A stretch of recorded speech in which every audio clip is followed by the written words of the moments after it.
Viewers, এই সারটি দেখতে পাচ্ছেন। এই সারটি আমরা একটা বস্তার ভিতরে তুলে রাখছিলাম প্রায় মাসখানেক আগে। এর ভিতরে কিছু ডিম ছিল, ডিম থেকে আবার অনেকগুলো কেঁচো এর ভিতরে তৈরি হয়ে গেছে। দেখেন, অনেকগুলো কেঁচো তৈরি হয়ে গেছে ডিম থেকে। এই যে প্রচুর পরিমাণ কেঁচো আছে। আমরা এই কেঁচোগুলো এখন শর্টিং করব, শর্টিং করে তারপরেই করব। কিন্তু সারটি একেবারে জৈব সার, যেটা মানে এত সুন্দর সার হয়েছে। 1 মাস আগে তোলা সারটা, 1 মাস আগে তোলা। এটা এর ভিতরে কিছু ডিম ছিল, এই ডিমের কারণে আমরা একটা বস্তায় তুলে রাখছিলাম। এটা একদম অরিজিনাল একটা জৈব সারে রূপান্তরিত হয়ে গেছে।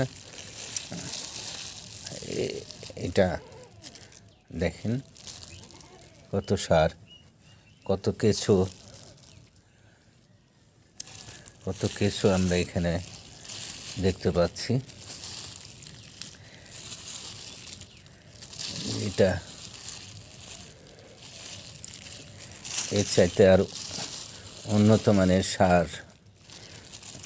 মানের সার হয় না। এই যে 1 বস্তা, সামান্য একটু 1 বস্তা সার আমরা তুলে রাখছিলাম।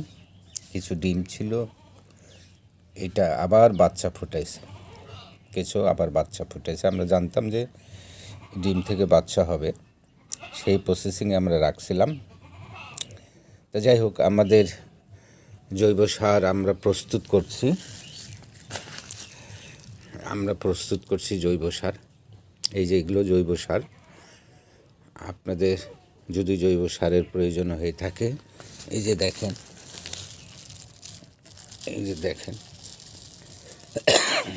একদম ঝুরঝুরে সার। এই যে